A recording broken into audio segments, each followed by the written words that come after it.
The members are reminded to abide by decorum of the House.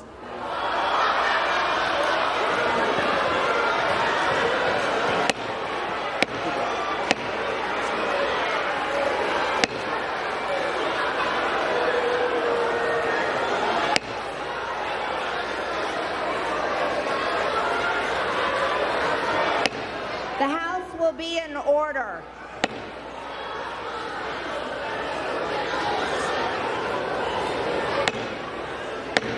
The House will be in order.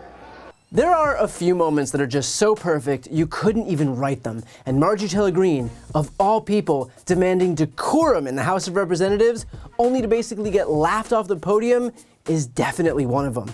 I'm not saying that she, above everyone else on the planet, deserved it, but yeah, no, that's exactly what I'm saying. Now, let's be honest, this is the person that we're talking about here. Instead of making the wealthy pay their fair share, some Republicans want Medicare and Social Security to sunset. I'm not saying it's a majority. Let me give you, anybody who doubts it, contact my office.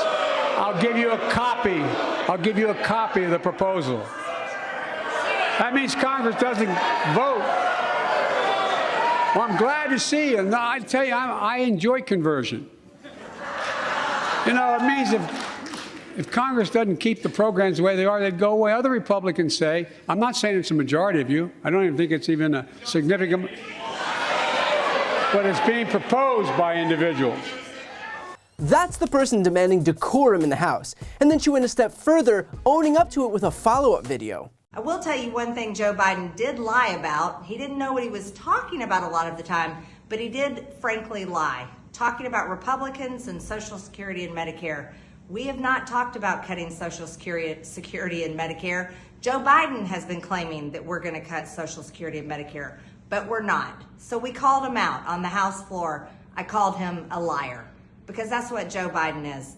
Either he doesn't know what he's talking about or he's just flat out lying. I gotta say, I always wondered what Cruella de Vil did in her spare time. Nice to see her taking just a little break from stealing puppies. And when she isn't desperately searching for attention by riding the coattails of the president, she's even willing to do so on the coattails of a mass shooting survivor, because there truly is no bar.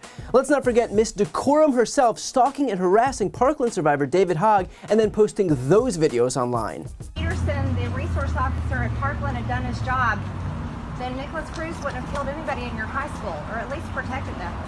Why are you supporting red flag gun laws that attack our Second Amendment rights? And why are you using kids to get as a barrier? Do you not know how to defend your stance? Look, I'm an American citizen. I'm a gun owner. I have a concealed carry permit. I carry a gun for protection for myself, and you are using your lobby and the money behind it and the kids to try to take away my Second Amendment rights. You don't have anything to say for yourself? You can't defend your stance? How did you get over 30 appointments with senators? How'd you do that? How did you get major press coverage on this issue? And how did you get kids? Why do you use kids? Why kids? You know, if school zones were protected with security guards with guns, there would be no mass shootings at schools. Do you know that? The best way to stop a bad guy with a gun is with a good guy with a gun. But yet you're attacking our Second Amendment. And you have nothing to say. No words. So I'm walking. He's got nothing to say. Sad.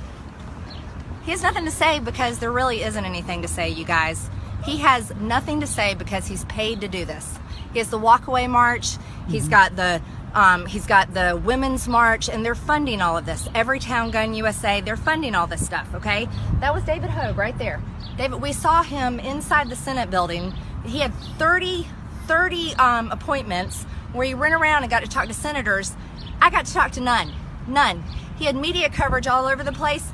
I had zero. Guess what? I'm a gun owner. I'm an American citizen, and I have nothing, but this guy with his George Soros funding and his major liberal funding has got everything. I want you to think about that. And it didn't stop with teenagers. She also made arguably one of the creepiest stalking videos that you will ever see when she tried to get into AOC's office in 2019.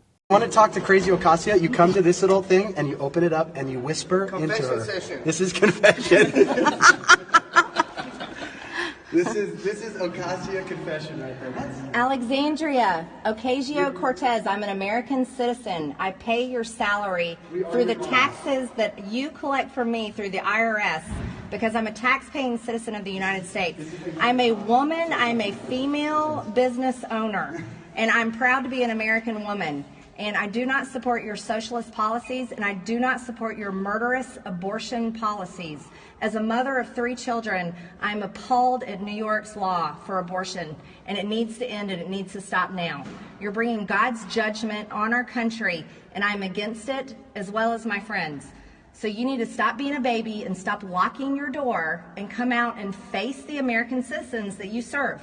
If you want to be a big girl, you need to get rid of your diaper and come out and be able to talk to the American citizens instead of us having to use a flap, a little flap. It's kind of like hers. It's kind Sad. of flappy.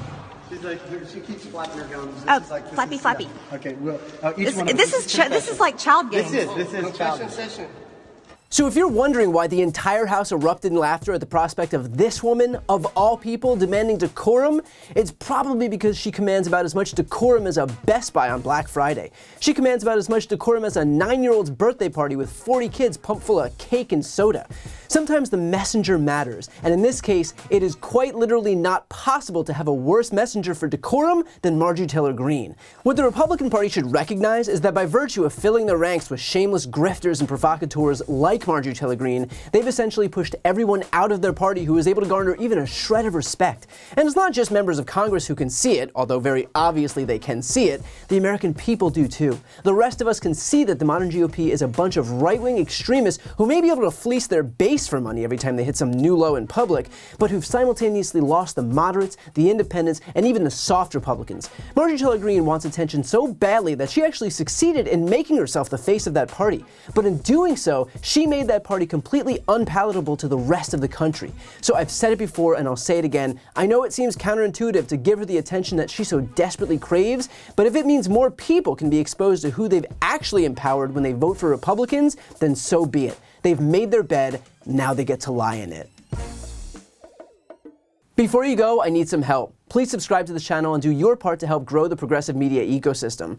I don't do sponsorships or paid ads, I won't ask for money, but just subscribing to this channel goes a really long way, and it helps get the message out to more people. The subscribe button is right here on the screen. You can also subscribe to my Spanish language channel, which I made to reach those crucial Spanish-speaking voters. That link is on the screen too. And finally, if you want to listen to my audio podcast, you can follow that link as well. Thanks so much for watching.